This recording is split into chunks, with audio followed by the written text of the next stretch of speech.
Alors mon invitée aujourd'hui est une aventurière. Elle a démarré comme combattante dans l'armée de terre sur le terrain des opérations. Et puis c'était pas suffisant. Alors elle pousse les portes de la Direction générale de la sécurité extérieure pour devenir agent secret. Et c'est là, à la DGSE, qu'elle rencontre un hacker éthique. Elle est alors spécialiste des transmissions. Et tous les deux, avec donc Laurent Oudot, Elena Poincet deviendra entrepreneur. Elle va créer son cabinet d'audit pour alerter les entreprises sur les vulnérabilités des informations sensibles qu'elles détiennent. Mais ça suffit toujours pas à mon invité. Elena Poincet veut véritablement changer la donne, apporter des réponses. Alors avec donc son nouveau collaborateur, ce hacker éthique, eh bien, ils mettent toute leur énergie à concevoir un outil qui sera capable de détecter les intrusions informatiques automatiquement et en temps réel. Donc c'est la naissance de Tetris à ce moment-là. On est à Pessac, en Gironde, et elle nous dit qu'il faudra attendre que nos concurrents américains arrivent en France avec leur force de frappe marketing pour que notre solution soit comprise. En novembre 2020, c'est enfin le décollage, et après cette phase donc d'amorçage, elle effectue une levée de fonds record en France de 20 millions d'euros. Bonjour Elena Poincet. Merci beaucoup d'être connectée avec nous dans Smart Tech et d'avoir accepté de jouer le jeu de cette grande interview. Je vais vous demander de nous préciser ce qu'est Tetris aujourd'hui, donc éditeur de logiciels de cybersécurité, mais quelle est sa spécialité, sa spécificité par rapport aux autres solutions du marché ? Bonjour Delphine Sabatier, et puis tout d'abord merci de me recevoir dans votre émission. Donc effectivement Tetris, c'est un éditeur de logiciels qui lutte contre le cyberespionnage et le cybersabotage. Et quand effectivement, comme vous l'avez dit tout à l'heure, nous avons complètement innové, puisque nous sommes partis d'une feuille blanche avec Laurent Oudot qui est cofondateur avec moi, pour justement lutter contre ces ransomware, lutter contre la cybercriminalité qui arrive chaque jour sur le net.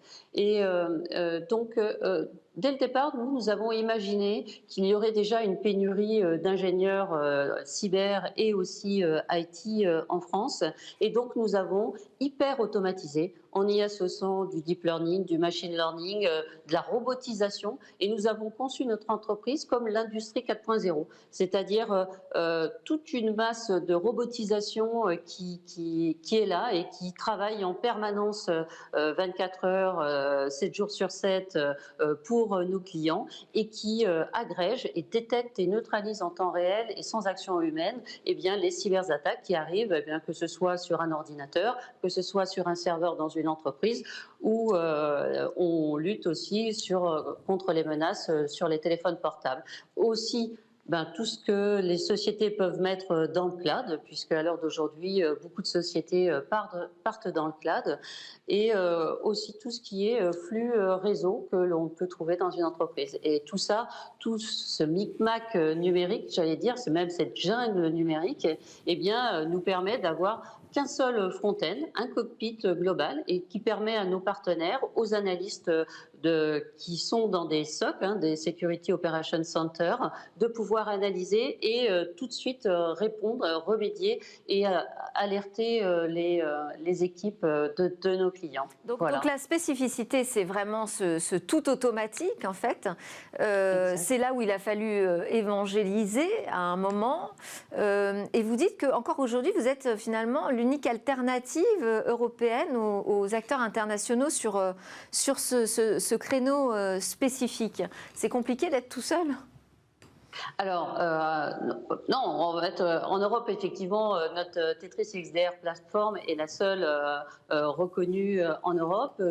C'est pas difficile d'être tout seul, parce qu'en fait, il faut être plusieurs pour pouvoir combattre. Et justement, quand on répond aux appels d'offres pour les différentes sociétés, les grandes sociétés mondiales, on se retrouve face à nos concurrents américains, israéliens, à nos concurrents étrangers, et Et c'est là où la technologie et l'excellence à la française, parce qu'on a une équipe d'ingénieurs extrêmement forte ici en Gironde, à Pessac, qui inventent chaque jour justement de nouvelles technologies et qui sont là à faire de la veille sur la cybersécurité, et ce qui nous donne une force. Voilà. Et cette force-là technologique, eh bien, nous l'avons ici en France, en Europe. Et là maintenant, pour nous, notre combat, c'est de faire sortir cette société de terre pour que ça devienne un géant européen. Et c'est ce que nous faisons tous les jours, et c'est notre combat de tous les jours à Tetris. Et alors, avec toute la team. je disais en introduction de l'émission, dans le sommaire, que vous préfériez au vocable de la cybersécurité, en fait, la promotion, le travail pour la paix dans le monde cyber. Comment est-ce qu'on peut construire une paix dans le cyberespace ?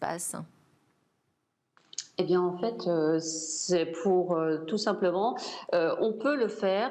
Le but pour nous, c'est à chaque ligne de code qu'un ingénieur déploie dans un ordinateur, dans une machine, j'allais dire, que ce soit un automate ou une station de travail pour un banquier, eh bien tout ça, ça va créer forcément de la cyberpaix, parce que on répond au problème d'empêcher, si vous voulez, on est dans une jungle numérique où on a du hardware qui arrive de l'étranger. On a du software la plupart du temps qui aussi arrive de l'étranger. Eh bien nous, ce que nous faisons, c'est que nous plaçons un petit drapeau européen à l'intérieur de tous ces systèmes qui permet de vérifier le mauvais comportement de la machine, le mauvais comportement du software, et ce qui va assurer quelque part d'avoir des sociétés qui sont complètement arrêtées, des hôpitaux qui se retrouvent sans avoir la capacité de pouvoir réagir, et qui se retrouvent avec un papier et un crayon au final. Eh bien, tout ça, ça contribue à la cyberpaix. Une cyberpaix au niveau, bien sûr, du B2B, j'allais dire, du business to business. Peut-être qu'après, on descendra au niveau du particulier. Là, pour le moment, on est dans cette relation business pour l'instant, mais tout ça, ça contribue, puisque ce qui est important pour nous, eh bien, une société qui s'arrête peut s'arrêter vraiment définitivement. Et dans ce cas-là, c'est une nouvelle guerre qui est en train de s'afficher. C'est pas une guerre avec des morts, malheureusement, mais c'est une guerre potentiellement de chômage c'est une guerre économique qui arrive sur le territoire, j'allais dire, et même en Europe, hein, puisque l'Europe est une très grosse cible. Est-ce que ça veut dire quelque chose aussi de la stratégie qui est employée? Parce que vous étiez dans l'armée, vous étiez à DGSE, donc ce vocable, il est important aussi. Quand on dit qu'on travaille pour la paix, est-ce que ça veut dire qu'on a plutôt une stratégie défensive qu'offensive, par exemple? Ah ben nous, on est complètement défensif. Effectivement, on était offensif pour servir les intérêts de la France à l'extérieur de nos frontières dans le passé. Et très, très clairement, pour faire du défensif, il faut avoir fait de l'offensif pour comprendre ce qui se passe dans les systèmes. Ça, c'est très clair. Et c'est vrai que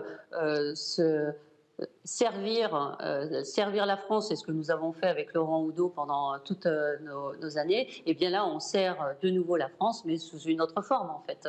Donc, tout est très logique, et effectivement, notre objectif est encore une fois de devenir leader. Et alors, parmi vos clients, on compte des administrations, le ministère des Armées, par exemple? Alors oui, on est autant dans le secteur, on est même plus dans le secteur public que dans le secteur. Oh non, pardon, excusez-moi, on est plus dans le secteur privé que dans le secteur public. On est autant dans certains ministères, les armées, les collectivités locales, aussi des grandes sociétés du CAC 40. Voilà, tous les secteurs d'activité. De toute façon, la cybersécurité, c'est transverse. Donc on peut se placer, un Windows est un Windows, un Linux est un Linux, voilà, donc un iOS est un iOS, et il suffit de se placer dans les machines. Donc le spectre est très large en fait. Alors, on a beaucoup entendu parler de l'affaire Pegasus, hein, donc qui est en fait un logiciel qui s'installe sans aucune manipulation de l'utilisateur et qui espionne finalement tous les agissements de son utilisateur.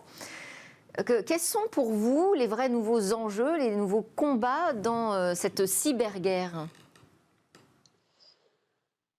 Alors, les enjeux, c'est extrêmement complexe en fait, parce qu'on s'aperçoit qu'il y a les États qui espionnent. Ok. Donc ça, c'est un fait. Et il y a aussi la cybercriminalité qui emploie des méthodes incroyables. Ce sont de véritables cartels. Vous avez des services RH, vous avez des gens qui font de la R&D pour trouver des armes informatiques qui pénalisent forcément un pays. Vous avez tout ça se met en place et les enjeux, justement, ça va être cette lutte quotidienne. Et surtout, il faut absolument, c'est-à-dire qu'une attaque informatique, quand elle arrive sur un parc, sur une entreprise, en moins d'une heure, l'action peut être terminée. C'est-à-dire, elle rentre, elle aspire toutes les données et puis après, elle chiffre complètement le parc et ça y est, c'est fini. Voilà, le combat, c'est ça. Et donc, de nouveau, cette hyper-automatisation, elle est obligatoire à d'aujourd'hui parce que, si vous voulez, c'est une course à l'armement. Et donc, il faut être toujours en avance pour répondre à ce problème. Bon, alors, faut faire travailler les machines, mais on a quand même besoin d'hommes et de femmes pour cela. Et j'ai noté que vous étiez assez récompensée ces derniers temps. Vous avez été nommée femme cyber de l'année à l'occasion d'un événement qui était organisé par le CEF6, dont on était partenaire d'ailleurs, Smartech, ça c'était en octobre. Et puis là, 16 novembre, vous êtes la Bold Woman. Ce sont là des prix qui sont décernés par la maison Veuve Clicquot pour valoriser l'entrepreneuriat féminin. Donc vous avez reçu un prix en 2021. Les femmes dans la cyber, c'est quand même pas commun, c'est pas fréquent. Et pourtant, en plus, on découvre que derrière vous, l'entreprise que vous dirigez, on trouve aussi beaucoup de femmes finalement. Effectivement, le CEF6, avec sa présidente Nassira Salvan, est une association qui est extrêmement dynamique et qui met en valeur les différentes femmes, et notamment c'est ce prix de l'entrepreneuse de l'année. Mais c'est vrai qu'au sein de Tetris, nous, on fonctionne pas par le quota, on regarde plutôt ça sous le prisme de l'égalité, de la complémentarité et puis surtout de l'unicité. Et c'est vrai qu'au sein de Tetris, on a un COMEX à 75% féminin, on a 30% de femmes au sein de Tetris. Toutes nos équipes sont mixtes et ça crée une force supplémentaire parce que les femmes sont là pour elles sont ingénieures. Nous avons aussi beaucoup de femmes pour tout ce qui est pilotage. Les femmes ont quelque chose qui additionnel, si vous voulez, à l'homme, qui apporte quelque chose de vraiment supplémentaire dans une entreprise. Et puis, concernant ce prix de la Veuve Clicquot, eh bien, effectivement, quand on regarde la Veuve Clicquot en 1805, qui prend cette entreprise à bras-le-corps et à l'heure d'aujourd'hui, qui est une entreprise reconnue mondialement, on se dit c'est extraordinaire, quel exemple. Oui, c'est un bel exemple de réussite féminine, effectivement. Quand vous dites 75% du board de Tetris est féminin, il faut rappeler aussi que c'est quand même une entreprise qui emploie 200 personnes, hein, donc on ne parle pas d'une petite dimension. Et vous pensez qu'aujourd'hui, les femmes sont suffisamment, je veux dire, armées pour travailler dans la cybersécurité ? Alors là, on s'aperçoit qu'il y a un autre problème, c'est que beaucoup de jeunes filles, troisième, au lycée, etc., très peu vont dans les options de technologie. Mathématiques, physique. Donc là, je sais qu'il y a beaucoup d'études qui sont en cours au niveau de l'État pour savoir comment est-ce qu'on peut amener plus de féminisation, tout au moins dans l'IT et même dans la cyber, hein, puisque l'IT, c'est à peu près 20% des femmes, et puis dans le milieu de la cyber, on est entre 5 et 11%. Donc il y a un très gros travail à faire. Je sais qu'il y a énormément d'associations qui contribuent à promouvoir ce métier-là. Donc tout ça, c'est formidable. Et puis, je sais aussi que les femmes changent, enfin, la jeunesse qui arrive derrière nous va moins se poser de questions peut-être que les femmes d'aujourd'hui. En tout cas, vous pourrez en inspirer certaines des vocations, je pense. Je voulais qu'on termine ensemble sur la question de comment fabriquer des géants français. Parce que je vous ai entendu dire, on a les technologies, ça, on n'en manque pas en France. Mais alors, on manque de quoi pour devenir vraiment un géant du numérique ? Alors, déjà, on a un problème en France, hein, c'est qu'on fait la technologie et puis après, on en parle. Donc, nous, c'est ce qu'on a fait. Et puis, les Français, c'est notre mentalité, c'est comme ça.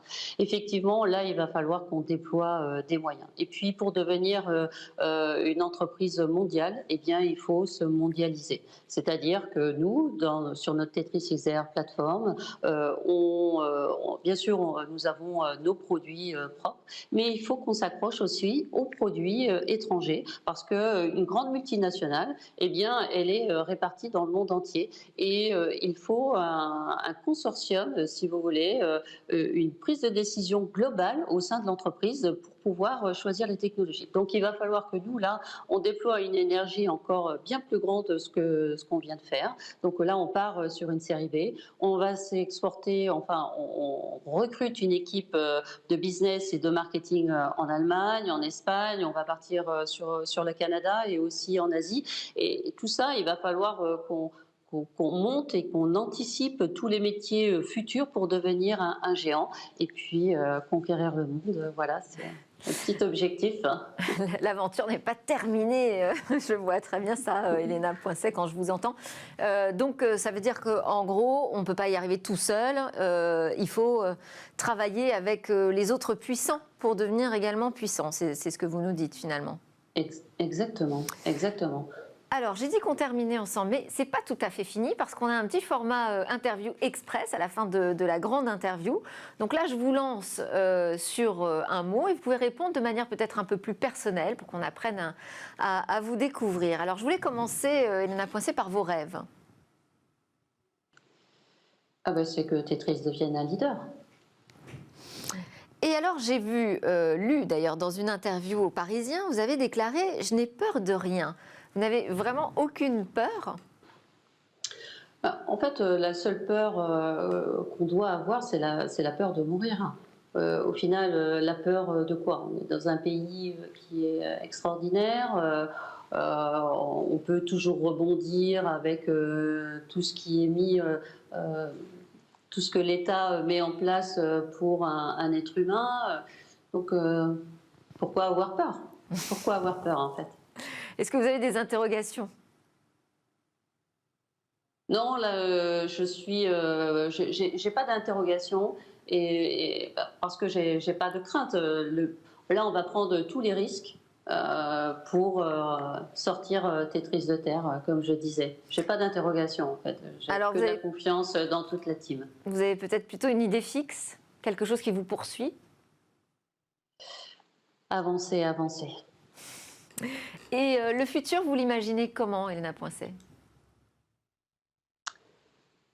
Le futur, le futur, moi je pense que on va devenir global, forcément. Internet a mis le monde à plat, hein, tout le monde se voit, tout le monde se regarde. Donc moi je pense que ça va devenir global. De toute façon, on part vers ça. On part vers, je ne sais pas, peut-être dans 100 ans, 150 ans, une langue universelle ou peut-être deux langues.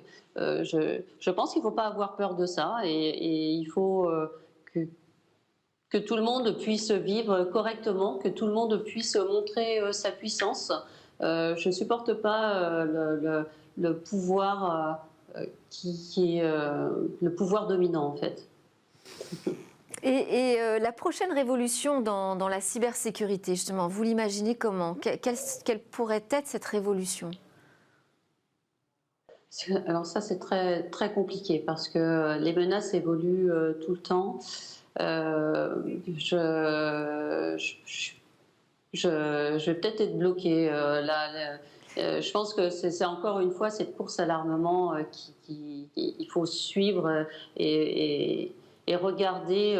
On sait que les États, comme l'État américain, hein, qui neutralise certains réseaux de cartels, de cybercriminalité, etc.